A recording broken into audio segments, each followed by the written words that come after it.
Not that I'm aware of, at least. There we go. I don't know what was going on with it. Okay,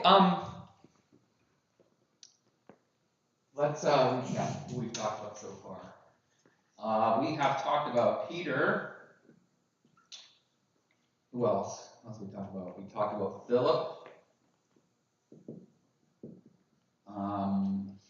We talked about Paul. Barnabas. And James the Greater. Because he died real quick. Not much happened to James the Greater. Well, I mean, not much is in the book about James the Greater. But he was martyred in Jerusalem. And James the Greater is siblings with John. And Linda asked me this morning, are we going to talk about John or the different Johns? I want an explanation of the different Johns. And we absolutely are going to talk about the different Johns. Okay. So who do we have left? Okay, we have John. Okay, so Paul doesn't count. He's not one of the original 12, right? He's the 13th apostle. He's the baker's dozen. So who do we have left? We have John, the apostle. We have Andrew. Thank you. We're going to talk about Andrew today as well too. Thomas. We're going to talk about Thomas today as well. We have Matthew up there. Matthew. Yeah. James, son of Matthew, also known as Levi. Bartholomew. Yeah. Simon. Bartholomew. Bartholomew, also known as Nathaniel. Who did you say? Simon. Yeah. Simon, Simon, son of Jonas, isn't it? Or Simon, son of Zealot. Simon the Zealot. Yeah, that's right. Simon the Zealot. You have James, son of. Okay, hold on, let's count. Alphaeus. Alphaeus? No. 1, 2, 3, 4, 5, 6, 7, 8, 9. James, son of Alphaeus. Judas. Times 2. Times 2. So we've got Judas Iscariot. And Judas, son of James, also known as Saint. Hey Jude. Saint Jude, yeah. We'll talk about him. Okay, hold on, let me count. 1, 2, 3, 4, 5, 6, 7, 8, 9, 10, 11, 12. Yay! I was getting worried there for a second. Okay, so today, by coincidence, we are going to talk about Andrew, Thomas, Bartholomew, and John. Well, I'm going to erase all these in a little bit. That's my goal, at least. Before we get started, a brief recap on things. So we walked through Acts, sort of.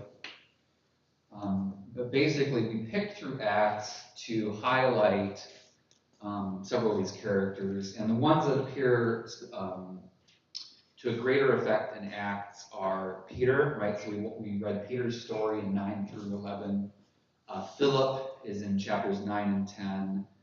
Barnabas shows up with Paul later on, and we talk about Paul. And then we heard about James the Greater being martyred as well too. One of the things that I mentioned at the very beginning of this study is the distinct lack of information that we have, which remains true. It remains true. And I want to kind of rehash a little bit about that. Is anybody familiar with or a fan of the author David Criswell? Have you heard of him? No? Good. So when I started prepping for this, I was looking for books that covered this topic specifically, and it was thin pickings, let me tell you. There simply isn't a lot out there on the lives of the apostles post-Jesus. And the reason is, and I knew this beforehand, but I was still hopeful, is there just isn't much. And I've said this every week that we got. There just isn't much beyond the scriptural witness. Our ancient sources are few and far between. And basically our ancient sources from this time period, the time period immediately after Jesus, are scriptural sources. So the Gospels are sources in a way, but mainly the epistles being, in their own way, historical records of what was happening, right? So Paul's letters, the letters of John, right, which we'll talk about in the different Johns. John of Patmos' Revelation, so there's another John thrown in there. But then additionally, we do have some people who were who gifted us with a bit of historical record. We mentioned one of those names, which is Josephus. You recall him.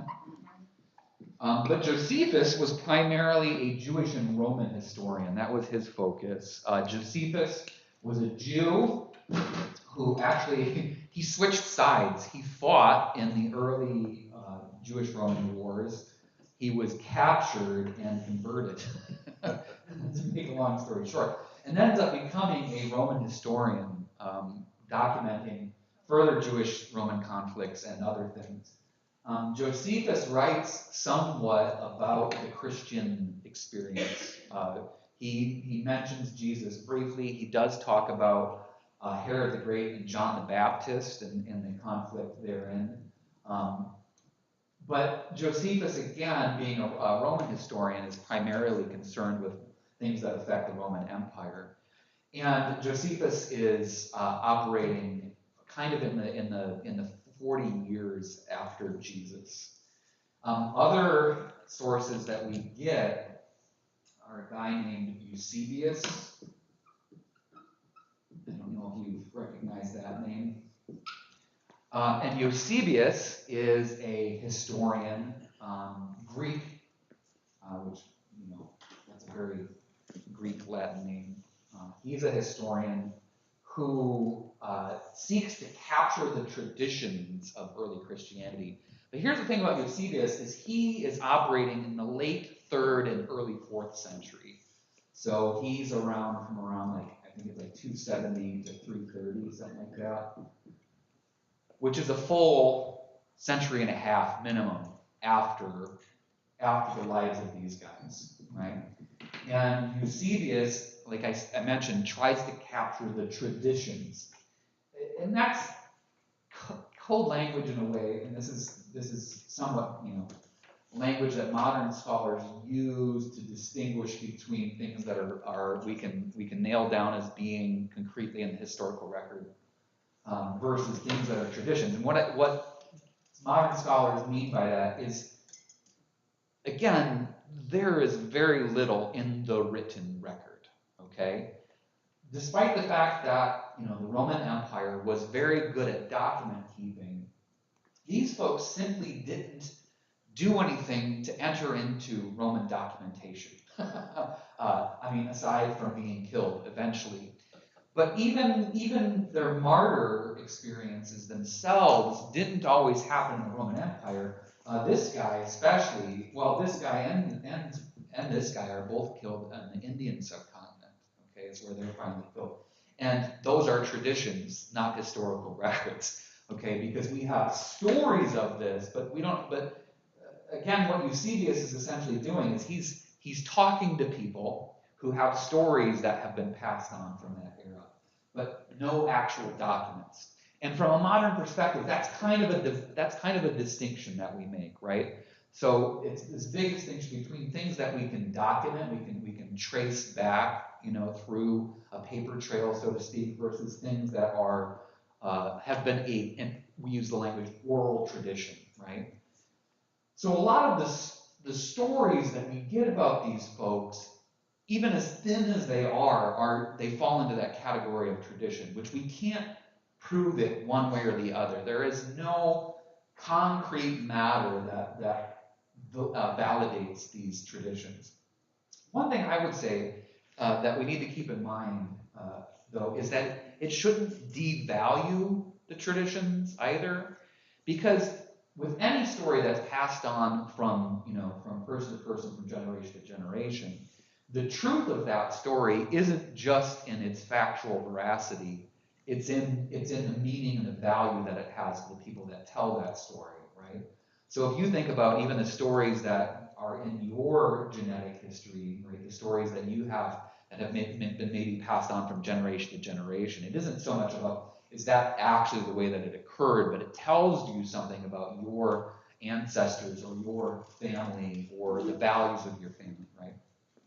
So the same is true here. And to be fair, that I think is what Eusebius is trying to do more than anything, is he's trying to regain the narrative of Christianity that in greater part was lost during this time period, right? Because between the latter half of the first century and the latter half of the second century Common Era is one of the more tumultuous times for Christianity in general and for the empire in general, right?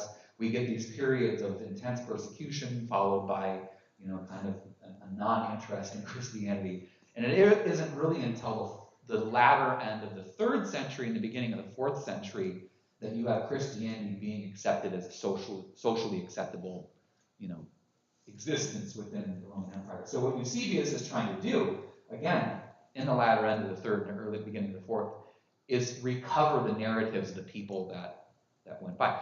In the same way, or not the same way, but I should say in a similar way that what we're witnessing right now in our context is a big emphasis on indigenous stories. Maybe you've heard that language, which is kind of a similar thing, which is acknowledging that the stories of the people that were native to this continent have been lost, right?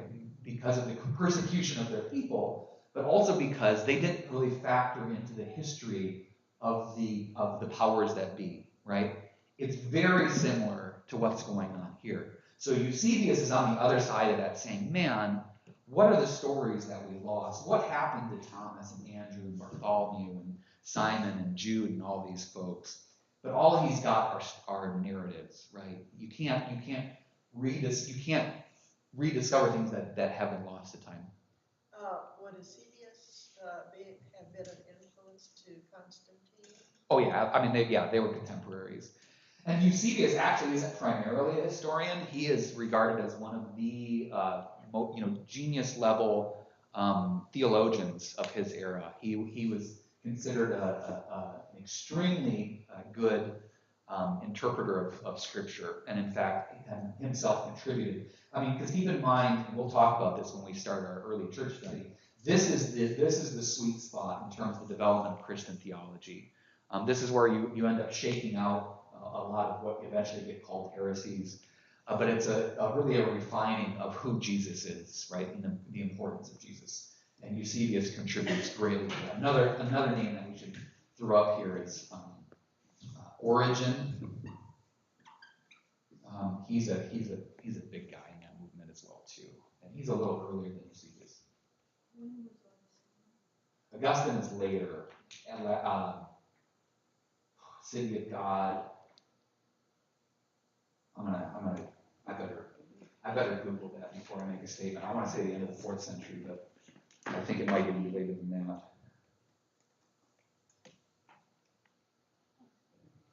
that. If Paul were here, he'd tell us. Yeah, end of the 4th. He was born in 354, died in 430. So, but yeah, Augustine is huge as well too. Okay, who do we want to talk about first? You want to talk about John? Sure. All right. Don't sound so enthused. Okay, so I was also mentioning this book. I highly encourage you to not purchase this book. And no offense to the honorable Mr. Criswell, but I purchased it it from Amazon, which, you know, I probably should have just gone to the library. But to be fair, there aren't a lot of great theological collections in the Pacific Northwest. There are, but I've gained some hubris into, I've got a good track record of being able to find books on Amazon and have them be good and know what I'm looking for. This lowered my batting average. And if you were able to see the bibliography of the book online before purchasing it, that would have clued me in. Yeah. Just fiction, basically? No, well, no. It's an amateur attempt at scholarship, and really it's this guy trying to justify his bias. He's from Dallas, so well, I mean, there's nothing wrong with that. But it's an his theology is probably more on the evangelical conservative end of things, which is fine. That's a-okay, because there are lots of great scholars that come out of, you know, different traditions than ours. His problem is that, well, for example, his bibliography is 3.5 pages. The first page, the majority of the references are his previous book, and the last page are websites. He does have 2 pages in between which he references actual books, but most of them are biblical commentaries from the end of the 19th century, so it's not up-to-date scholarship. And what really clued me in on it was I was reading about John, John is one of the people that we have a very conflicting and thin information on. In his opening line in his chapter about John is one of the disciples that we have the most information on. And I was really scratching my head. I was like, that is not what I know of John.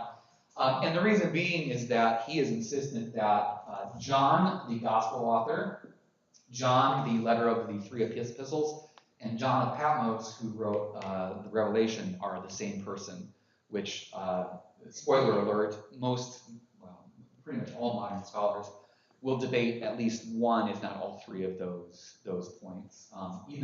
Even the authorship, the Gospel of John is, and we talked about this when we went through the Gospels. It's not so much that we're saying that John didn't write it, but John, brother of James, son of Zebedee, was most likely illiterate. He may have, anybody can learn to read at some point in time.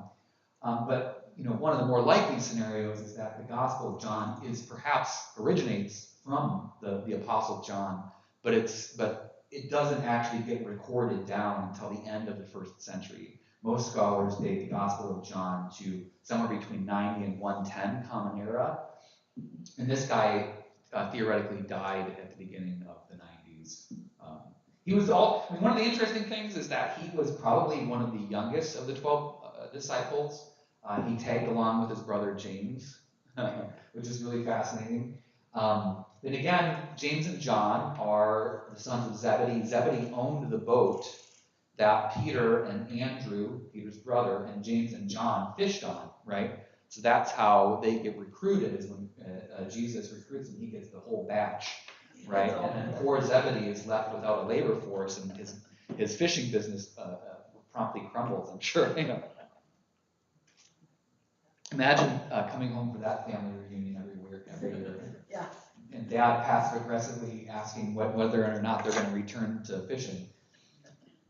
No, we fish for men. Well, that doesn't earn us any money, does it? Okay, so let's talk about John. John the Apostle.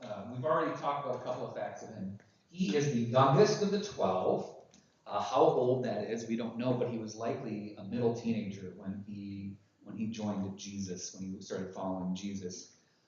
Keep in mind that adulthood in 1st century Israel could be anywhere from 12 to 18, right? When do people do their bar mitzvah, right? 15, 14, 15, yeah, something like that. So 13? Okay. So yeah, adulthood comes very early. There's no child labor laws either in 1st century Israel. So John and James and Andrew and Peter have maybe been working on that boat for a while by the time that Jesus shows up. And so John could be a young teenager at the point in time where he's recruited by Jesus. acne and all, right? John is referenced self-referentially quite significantly in his gospel, right? It's the gospel that we attribute to John. How's he referred to as? Do you guys remember?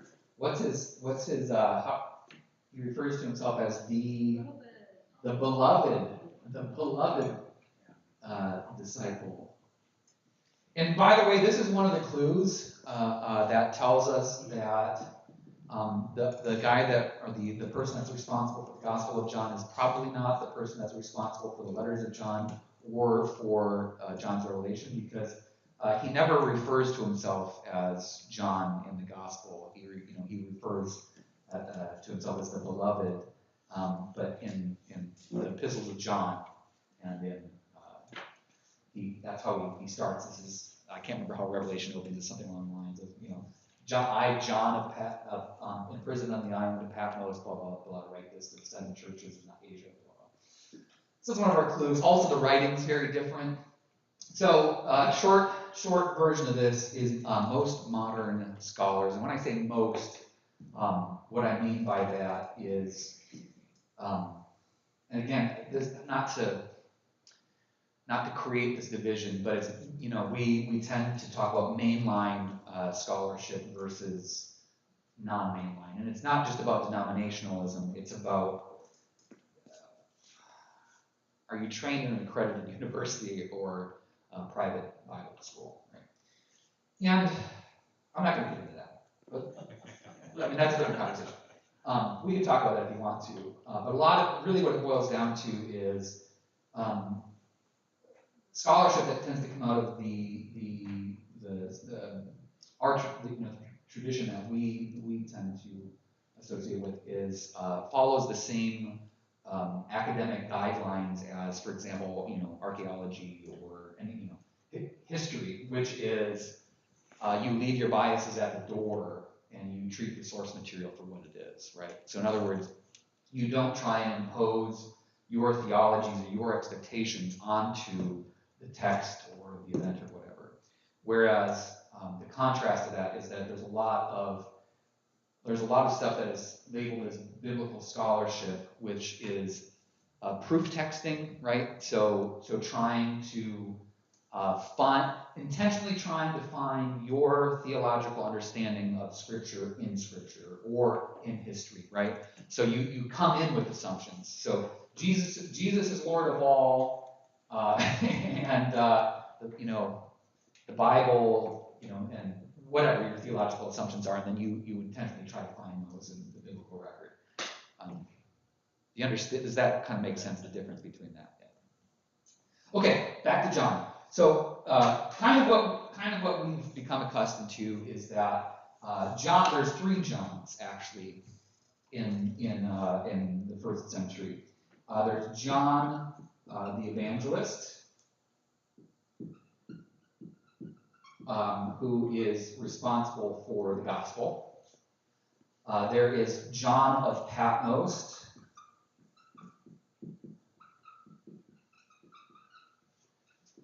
who is responsible for Revelation. And then there's another John. And this John might not actually be a person. It might be a tradition. And the reason that we've kind of got this 3rd John in there is because of the letters to John, or letters of John. So there are 3 letters of John. There's debate, kind of when I was in seminary, there was the assumption that the first letter of John was written by John the Evangelist. Okay, so the same person that wrote the Gospel of John wrote the first letter of John, and the second 2 letters were perhaps what we refer to as this 3rd John, which was maybe students of John or people writing in the tradition of John. We talked about kind of how that functioned before. But again, we have zero proof for this beyond the texts themselves. And so what scholars are using is textual criticism, so like comparing the language, the words that are used, spelling idiosyncrasies, how they refer to themselves in the text, stuff like that, right? Which is fallible. Everything is fallible, right? In other words, is there a possibility that there was one John who wrote all this stuff? Absolutely, there is that possibility, right? Perhaps he just wasn't a consistent writer. Perhaps he lived to be 125. Okay. However, the likelihood is not. Okay. And again, this goes back to what we were talking about earlier in terms of tradition. This does not devalue these texts in any way, right? This does not devalue them. However, hopefully, it informs how you read them. I got a quick question. Yeah. John, is he spelled the same way in the text, the various texts? Is John spelled it on the same? No. That's the Anglican. That is the English. Okay. That is the English version of Janos or Ioannis, which is the Latin. Or hold on, I'll write the Greek up here. So John, the first John, did write the book of John. He's responsible for it. Responsible. Whether or not his hand did the writing. Oh, I forgot. I'm gonna make it in there. What? Something like that. Janos in Greek. Yeah. Voila. Like I said, my Greek. It's Ioannis. Because you're all actively correcting my Greek. So let's talk about John's life real quick. So his brother James. James is killed rather early. James the Great, the other son of Zebedee. Their mother is Salome. Do you recognize? Not to be pronounced salami, which we all did as kids because we thought it was funny. Here's another interesting piece: is that tradition holds that Salome is the sister of Mary. So, Which Mary? Mary, mother of Jesus. Yeah, which Mary? Not Mary Magdalene. Which makes John and James Jesus' cousins. Da-da-da. Yeah. Yeah. Well, no better enterprise than working with the family. A lot of what we know about John the Apostle comes out of his gospel, right? So it's about how he refers to himself. There's a lot of conjecture as to why John writes his gospel, because again, it comes. So the general order is Mark is written in the 60s. Luke is written in the 70s. Matthew somewhere between the 80s and 90s, and then John somewhere between 90 and 110, Common Era. So there's a lot of conjecture. Why does John write his gospel, especially since the Matthew, Mark, and Luke we refer to as the synoptics are very similar. One of the proposed ideas is that John was encouraged to write his gospel as a way of combating early heresy, claiming that Jesus is, again, this is such a strange thing, but one of the early debates was whether or not Jesus pre-existed before Mary. So when he comes out of Mary's womb, is that his first moment of existence? Or does Jesus, has Jesus been around since the beginning of time? Which is why John theoretically begins his gospel with, in the beginning was the Word, and the Word was God, the Word was with God, etc., etc. So that's one theory, but again, it's just a theory. We don't really have anything behind that other than textual criticism. But what is interesting then is knowing that John is one of the youngest apostles. At some point, he says to himself, you know what? I should probably tell my story as well, too, right? And it comes later. One of the things that we talked about when we've studied the Gospel of John is how Christianity has changed by that point in time, wherein Christianity has stopped. It is phasing out of being a primarily Jewish movement and is now becoming a thing other than, right? Where the Gentile-Jewish split within the Christian church has started to merge and mend. And now the split is between Christian versus everything else, right? So that characterizes what's going on in John's gospel. And again, John lives to ripe old age. Here's another factoid. John is the only apostle that, according to tradition, is not martyred. In other words, he doesn't get killed by the Romans or anybody else. There are a lot of conjectures as to how John dies. He could have died peacefully in his sleep. There was a couple of weird ones. Let me see if I can. Yeah. It's the earliest conspiracy theorists. There was a couple of really good weird ones, like something about being bit by a snake or something like that. I don't know. I can't find it right now. But yeah, there's the thing you should know. John, not martyred. All the others killed violently, except for John. He lives to be the longest. And that's about it. that's about all we've got about John. When we get into early church, we will talk about this guy. Now, here's one of the confusing pieces: is that there are some traditions that hold that John the Baptist was in fact imprisoned on the island of Patmos. Okay. Now, even if that were true, the timeline doesn't match up because if when John was theoretically imprisoned on the island of Patmos was sometime in the 60s or 70s. The revelation of John, prisoner on Patmos, doesn't enter into the scriptural record until early 2nd century. Some dating it as late as like 120 or 125. Now again, all things are possible. Is it possible that John the Evangelist, while he was imprisoned on the island of Patmos, which we're not sure whether he was or not, wrote his revelation in 70 Common Era, and it didn't get printed it didn't get circulated until 125? Yeah, absolutely, that's possible, but potentially not probable. We don't know. Okay, so which one did the revelation? John of Patmos.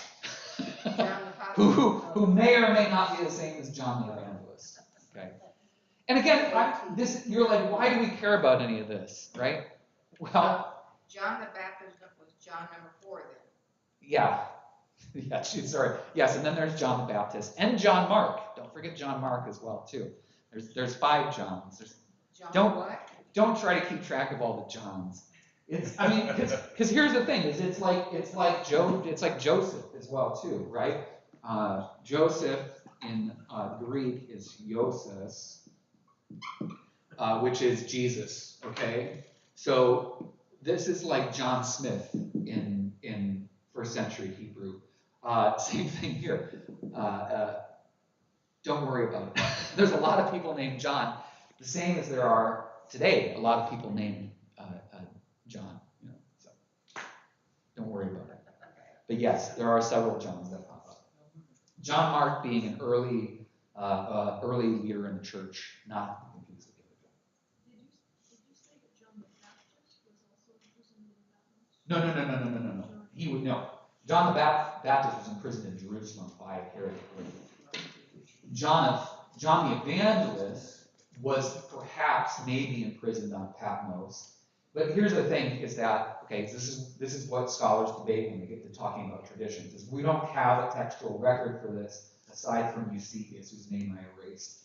And one of the assumptions that Eusebius was operating on was that these were all the same John. And so there's a good chance that Eusebius is saying, oh, absolutely, John who wrote the gospel was imprisoned on Patmos, because we know it's the same John.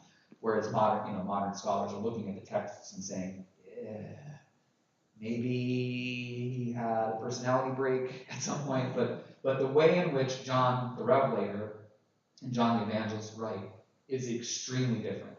And it's not just in terms of like the metaphors that he uses, it's even how he speaks, his voice, the language, the grammar, the vocabulary that he uses is very different, and that's one of the reasons.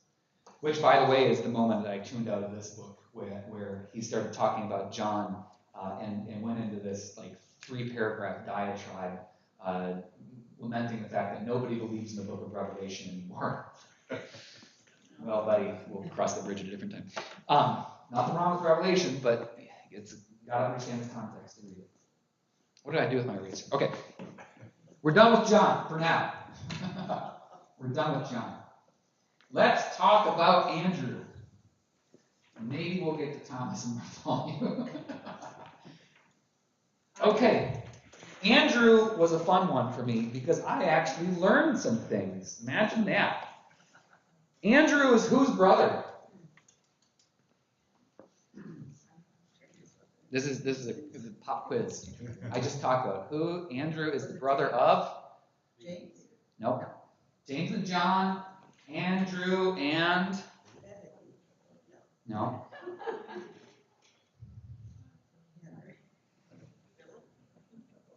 Simon Peter, the sons of Jonas. Okay?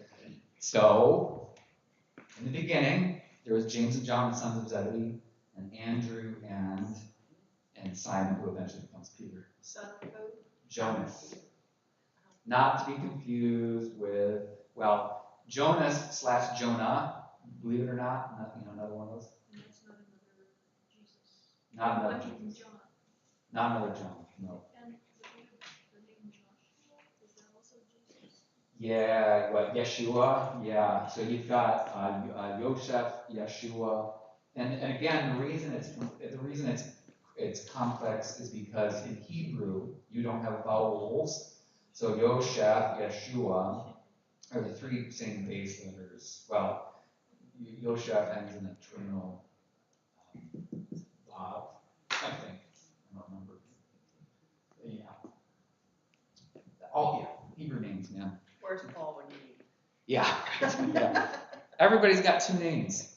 Okay, so Andrew, brother of Peter. Andrew meaning manly or brave. No, what? He's a man's man. Yeah. He is theoretically, well, he's born somewhere between 5 and 10 Common Era, which makes him 20, 25 at the time in which he gets recruited by Jesus. His brother Peter is the elder, meaning that Peter is one of the older apostles, by the way. I don't know that we talked about that.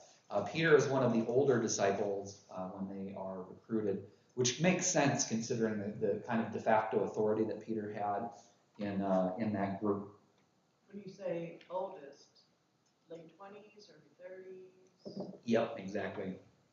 Keep in mind, life expectancy in the first century, not super long, and you looked a lot older at 30 than you do nowadays with our moisturizing lotions and good dental care.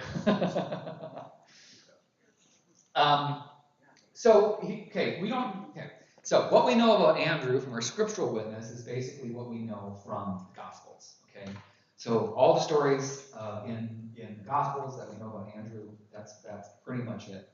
He does not pop up again so much in the post-scriptural witness until Eusebius. So Eusebius in his Church History 3.1, that's not what it was actually titled, that's what scholars refer to it as, quotes Origen, who I previously mentioned as well, that Andrew primarily preached in Scythia. Does anybody know where Scythia is? You should not know this, by the way. It's also known as Pontic Scythia. Does that give you any clues? Where's the Pontus?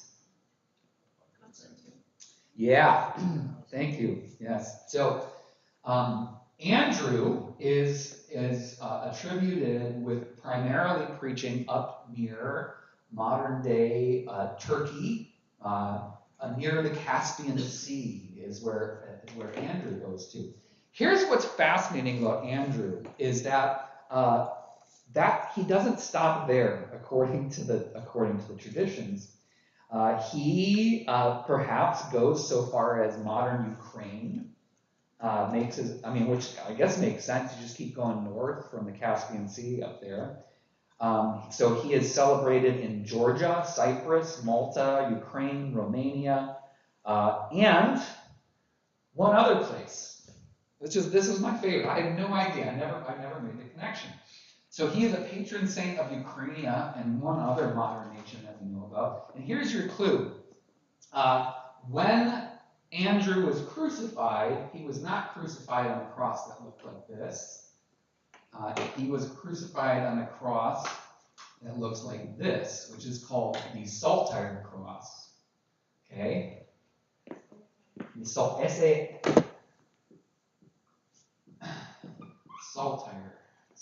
cross. Okay. Which modern European nation's flag has an X on it? And I'll give you a hint. It's a white X on a field of blue. Scotland. St. Andrew. St. Andrew.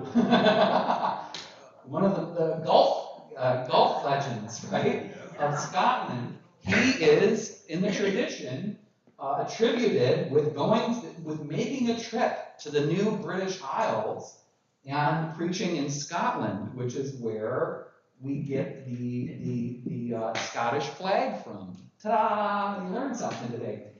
Here's the other thing, which is a little bit more uncomfortable. What other relatively modern flag has an X on it like this, but the colors are red, white, and blue? The Confederate flag, the battle flag. And so I had to dig into that because I was curious. Has nothing to do, by the way, with either St. Andrew or with Scotland. The battle flag was not the original flag of the Confederacy. The original flag of the Confederacy was the stars and bars, right? Red, white, red with the circle of stars. And at some point, the battle flag was being confused with the Union flag. And so they made an executive decision to change to something that was more easily distinguished on the field of battle. And somebody just thought that this looked cool. It's the short version of it. There's really no meaning to attribute to it. Because I was really kind of curious, like, was the originator of the battle flag Scottish? Nope, was not. It looked different than the Union flag. Stars and Bars, though, was created by a Prussian man. Yeah, they had a competition for it, and he won. So Jesse, obviously Andrew had to have a lot of interpreters. Yeah. To follow him. Yeah. Or be there. Yeah. Right? Yeah. At one point, did Andrew learn Gaelic, right? You know? Because even turn of the century, turn of the millennium, first century Common Era, the northern areas of Scotland are primarily inhabited by the Picts and the Gaels, right? So Pictish and Gaelish, But yeah. But so this is what I mean when I talk about tradition, right? Did Andrew make it all the way up to Scotland? We will never know. But it sure is important to the people of Scotland, that tradition, right? Yeah. And not just from a patriotic standpoint, that they're bringing the flag, but he's one of the patron saints of Scotland. He has his identity, his tradition, his value. Which now brings us into talking about two other people. Okay, so that's Andrew. Andrew is martyred in. Hold on. He is martyred in somewhere in the 60s or the 70s. And he's actually martyred back in Scythia. He makes it all the way back there at some point, which makes you wonder if he ever actually left. But so somewhere in the 60s and 70s, he's crucified on that cross. And here's a common thing that you'll hear in a lot of the stories of martyrdom of the apostles. Is one of the stories is the reason he's martyred on the saltire cross is because he didn't want to be killed in the same way that Jesus did, right? Similar to Peter, who insisted on being crucified upside down. Didn't want to be crucified. He wasn't worthy of being crucified the same way that Jesus is. However, the saltire cross was actually more common for crucifixion because it was easier to set up than getting that singular thing to stand up in the ground, and you would secure the hands and the feet down here, right? It was easier to do, and they rarely nailed them; they just tied their hands and left them to dehydrate to death. Great way to die. On to other cheerful things. Okay. We talked about, I was going to get to Bartholomew today too. Maybe we'll. Okay. Thomas. Cross the Andrew off our list. What do we know about Thomas? What are the nicknames that Thomas has? Doubting. That poor guy. Slander, in my opinion. Slander. Thomas is the one that had to go get the groceries when Jesus appeared to the disciples. Thomas, coincidentally, appears primarily in which gospel? The gospel according to John. Yeah. Here's what we know about Thomas. He is often also referred to as Didymus. Anybody know what that means? Greek quiz? Twin, yeah, Thomas the twin. Because I guess he was a twin. His twin, however, is not one of the 12 apostles, so we don't actually know who his twin was. But theoretically, there was somebody else who looked exactly like Thomas, maybe his brother Timus. Thomas, I don't know, being snarky. So the story we get primarily in the Gospel of John. Well, there's two stories. One is in John 14, and then one is in John 20 something, whatever the Doubting Thomas story, John 19 maybe. But John 14, we get the very brief interaction between Thomas and Jesus, where Jesus says, "You know the way to where you know the way to where I'm going," and Thomas chimes in and says, "No, we don't." And then we get Thomas saying, Jesus saying, "I am the way and the truth and the life."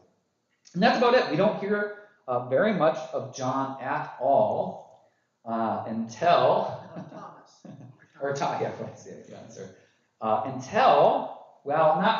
was going to say until Eusebius. Yes, Eusebius does in fact write significantly about Thomas in his histories. But we actually have a lot of traditions claiming that Thomas goes where? India and Southeast Asia. And the reason we know this is that there are entire Christian traditions that pop up in India and Southeast Asia who are saying, well, Thomas planted us, right? All the way back. And, many of these Christian traditions aren't, quote unquote, discovered until much later, right? And this is one of the ironies, the tragedies of our heavily Western-centric understanding of Christianity, which we have the Great Schism to thank for, right? When the Eastern and Western churches broke off from each other in the 7th century. Yeah, 7th century, or 8th century, whatever. Which is that we operate on this bias that all the real Christians grew up in Western Europe, right? When in fact, there are many Christian traditions that date all the way back to the 1st century that thrived in different parts of the world, including Egypt, India, as far as Sri Lanka. There are churches in Sri Lanka that say that they trace their origins back to Thomas. How did this happen? Well, we've got a couple of good ideas. The Silk Road conveniently passes right through the middle of India, right? And the Silk Road, of course, was the mercantile superhighway that ran from Lyon, France, all the way to the eastern reaches. So there were merchants regularly making that trip. It wouldn't be out of the realms of imagination to assume that Thomas essentially, train hops his way, I don't know. He hitchhiked to India. No, he very likely could have taken his way there. If you are interested, I encourage you to go to the Wikipedia article for Thomas the Apostle. And again, Wikipedia is not the end-all be-all of scholarship and journalism, but it's a really great aggregator for traditions, right? So you can actually look at all of the different places in which his tradition is celebrated and all of the different feast days that exist in different places for Thomas. Kind of trying to create a timeline out of not much.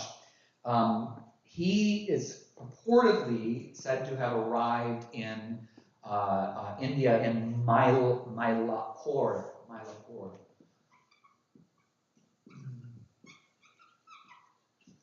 around 52 Common Era. Or no, sorry, he landed in Muzras and was martyred in Milwaukie. So he landed in Muzras and was martyred in Milwaukie in AD Common Era 72. So theoretically, he operates in Southeast Asia for 20 years, right? Which is a significant amount of time. Go ahead. Yeah, I remember when I went to India, That's right. Most of the Christian churches were in the southern part. Yep. On the west part of India, surrounded by a bunch of seas. Could Thomas have gotten there rather than going by sea? Absolutely. So that is actually one of the other proposed routes, is that there was a there was a coastline trade route, or at least, I don't know if the world map's in the extreme, because I don't have the world map out there. But basically, you depart through the what's the sea between the Arabian Peninsula and The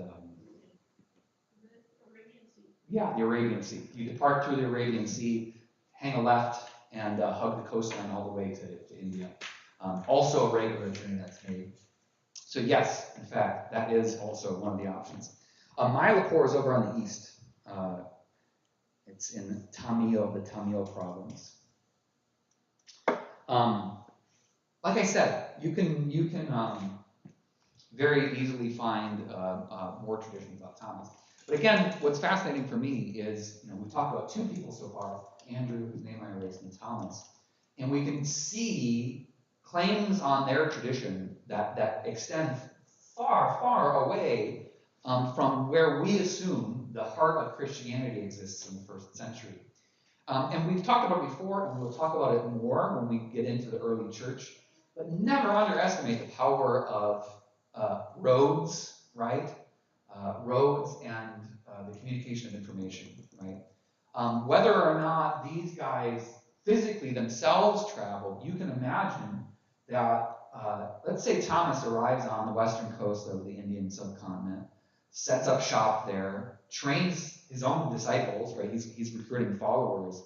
And then the second generation gets sent out, and they absolutely go as far as Sri Lanka or China or wherever, but identify as belonging to the tradition of Thomas, right? So that's another kind of proposed way. Same with Andrew, right? But again, in terms of these places that pull on the Thomas tradition, the value of that tradition is immeasurable to them. Okay, one more, and then we'll call it quits for today. Bartholomew. What's Bartholomew's other name? He's one of those guys. he's one of those guys, the two-name guys. Yep, Nathaniel. And I always confuse Nathaniel / Bartholomew and Philip because also in the Gospel of John, these are the guys that kind of get recruited, or these are the calling of the disciple stories centers around Nathaniel and Philip. And again, I can't remember which one it is. I think it's Nathaniel, who says, "Can anything good come out of Nazareth?" When Philip comes and says, "I found the Messiah," I think it's either Nathaniel or Philip. I get them reversed, but one of them says, "Can anything good come out of Nazareth?" Right? Okay, so Nathaniel, we know less of, according to the scriptural witness, than either Andrew or Thomas. He is listed as being amongst the 12 in the three synoptics. He pops up in the Gospel of John, and he shows up very briefly in Acts, in the book of Acts. But again, where we primarily hear about Nathaniel is from Eusebius. So in Eusebius's ecclesiastical history, his church history, he claims that after the ascension, what's the ascension? Well, where does that pop up? Book of Acts, chapter 1. So after Jesus ascends to heaven, Eusebius claims that Nathaniel goes on a missionary tour to where? India. So here's, again, this is the fascinating thing is there a chance perhaps that Nathaniel and Thomas decide to pair up and head to India? Absolutely. In fact, I would argue that it's even more likely that the two of them traveled together rather than going out alone. After all, when Jesus sends out the disciples, and early in all of the Gospels, he sends them out how? 2 by 2. 2 by 2. Bring a partner. God, I was going to say hold hands. I'm not sure that was necessarily what Jesus was encouraging people to. But here's the fascinating thing about Nathaniel is we get, similar to Andrew, this kind of shotgun effect of his tradition. So he is, again, claimed by Eusebius to go to India, but also he is, according to tradition, claims to have gone as far as Ethiopia, okay, which is the other direction, kind of, from India. And in and around Mesopotamia, which is Saudi Arabia, Iran, Iraq, that area, and Parthia. Does anybody know where Parthia is? Yeah. Yes. So it's kind of the same thing of we don't have written records saying these things until Eusebius decides we should probably capture these stories, right? But you will see many a St. Bartholomew church, all around the globe, meaning that, we cannot devalue the value of his tradition on the Christian faith. So there are many people who have been influenced by him. But that's all we have, despite what David Criswell claims.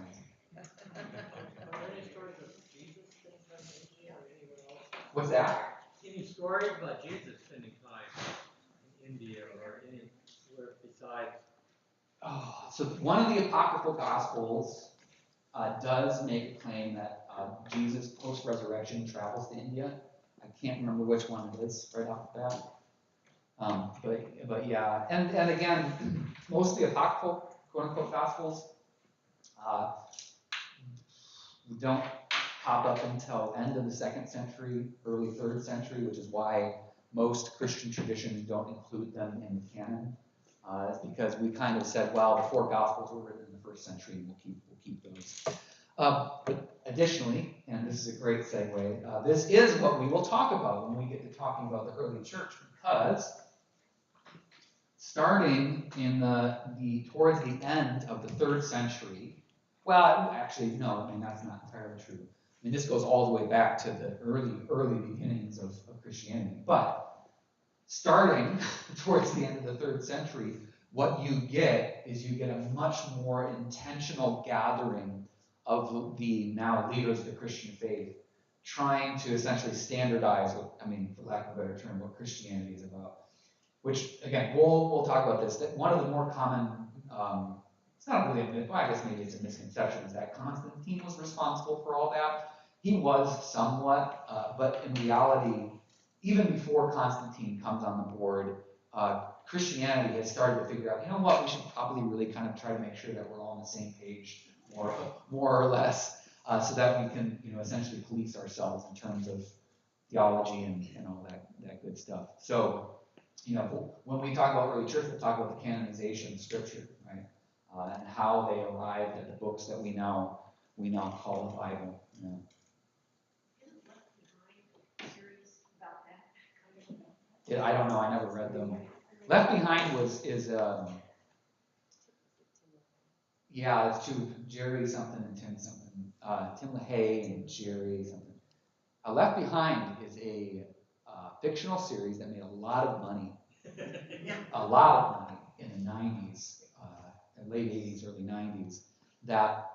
My bias is coming forward here. That is very loosely based on several minor prophetic and works and the book of Revelation, and very, very, very loosely based. But hey, man, Dan Brown made as much money as those guys did, and that's a different way of loosely basing books off of Scripture. Yeah. Hey, man, go with what works, right? If you can't come up with a new idea, use one that's at least 2,000 years old. You don't have to worry about copyright claims. So, okay, folks. So next week we're going to wrap this up. Remember the other 4 names that we had on the list there: Matthew, Levi, all those guys. We'll talk about them. Probably primarily spend a lot of time on Matthew, parentheses Levi, but we'll round this out. And then next week will be our official segue into talking about early church history. Middle early. This is early. It's later early church history. All right. See you in 15 minutes.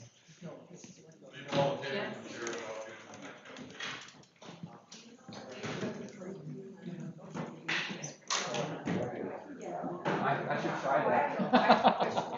That would be. I don't know if I'd be able to stretch a couple of them out. There isn't much about St. Jude. Yes. That's, that's a good question.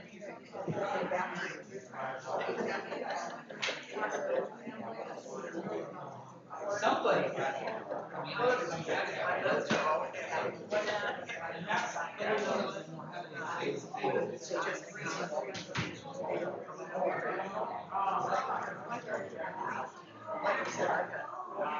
Yeah, the only thing we in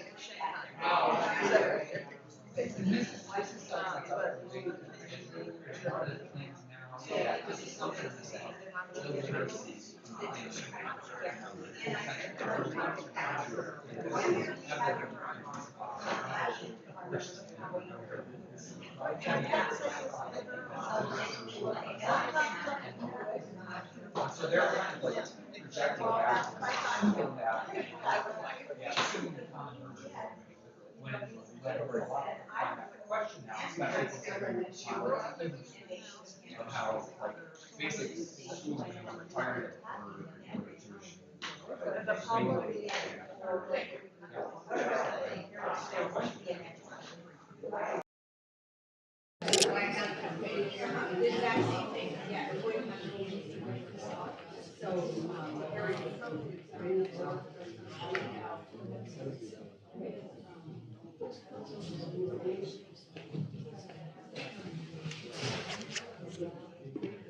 So in your experience, from a study standpoint, how strong is the Jewish, the Jesuit tradition and scholarship? Oh, very strong. I mean, the Jesuits are, again, prior to the Reformation, they even prior to the Reformation, before the founding of the Jesuits, the Catholic Church was the bastion of scholarship for everything, right? And the Jesuits carry on that tradition. I mean, yeah, you cannot diminish the value of that emphasis on teaching. My father, Yeah.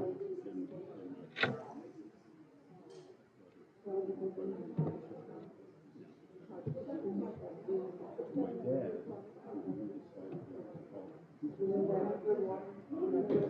back then,